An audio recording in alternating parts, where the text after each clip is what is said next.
রাজধানীসহ সারা দেশে তীব্র হয়েছে গ্যাস সংকট। গৃহস্থালির পাশাপাশি ফিলিং স্টেশনেও গ্যাস নিয়ে হাহাকার। দিনের বড় একটি সময়ে পাম্পে কেটে যাওয়ায় স্বাভাবিক আয় ব্যাহত হচ্ছে চালকদের। এদিকে আগামী সপ্তাহের মধ্যে ত্রুটি সারানোর চেষ্টা চলছে উল্লেখ করে জ্বালানি প্রতিমন্ত্রী জানান, মালয়েশিয়ার সহযোগিতা চেয়েছেন প্রধানমন্ত্রী। বিল্লাল হোসেনকে সঙ্গে নিয়ে ওয়ালিদ সিদ্দিকের রিপোর্ট।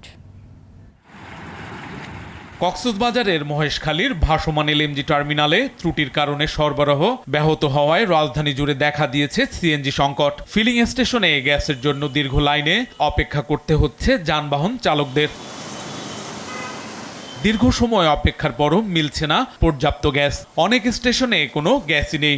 কিছু সিএনজি স্টেশনে গ্যাস পাওয়া গেলেও চাপ নেই। এতে বেশি ভোগান্তিতে পড়েছেন সিএনজি অটোরিকশা ও রাইড শেয়ারিং সেবার সাথে যুক্ত চালকরা।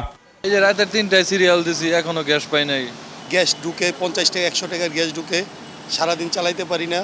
গ্যাস সংকটে ভোগান্তি পোহাচ্ছেন রাজধানী সহ আশেপাশের অনেক জেলার বাসিন্দারা। বাসাবাড়িতে থাকছে না গ্যাস, আবার কোথাও কোথাও গভীর রাতে গ্যাস এলেও ভোর রাতেই তা চলে যাচ্ছে। যারা গ্যাস কিনতে পারে না তাদের সিলিন্ডার কিনতে হবে, কিন্তু তাদের সিলিন্ডার কেনার মতো টাকা নেই। এখন শীত হোক গরম হোক একেবারেই গ্যাস নাই, এত কষ্ট হওয়ার মতো নাই। আমরা এখান থেকে লাড়কি টুকা এনে রান্না করি, গ্যাস মোটো আসে না। 5,000 টাকা রুম ভাড়া দেই, এবার তো 2,000 টাকাতে একটা গ্যাস আনা সম্ভব আমাকে হয় না। এদিকে দেশের চলমান গ্যাস সংকট মোকাবেলায় মালয়েশিয়ার প্রধানমন্ত্রীর কাছে সহযোগিতা চেয়ে চিঠি দিয়েছেন প্রধানমন্ত্রী তারেক রহমান। চিঠিতে মালয়েশিয়া থেকে এলএনজি আমদানি সহ জ্বালানি খাতে সম্ভাব্য সব ধরনের সহযোগিতা চাওয়া হয়েছে বলে জানিয়েছেন বিদ্যুৎ ও জ্বালানি প্রতিমন্ত্রী অনিন্দু ইসলাম অমিত।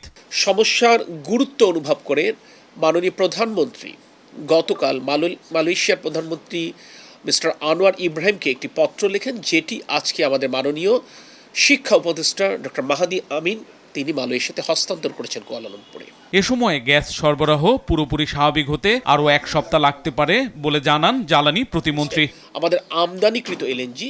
ওয়ালিদ সিদ্দিকী, RTV, ঢাকা।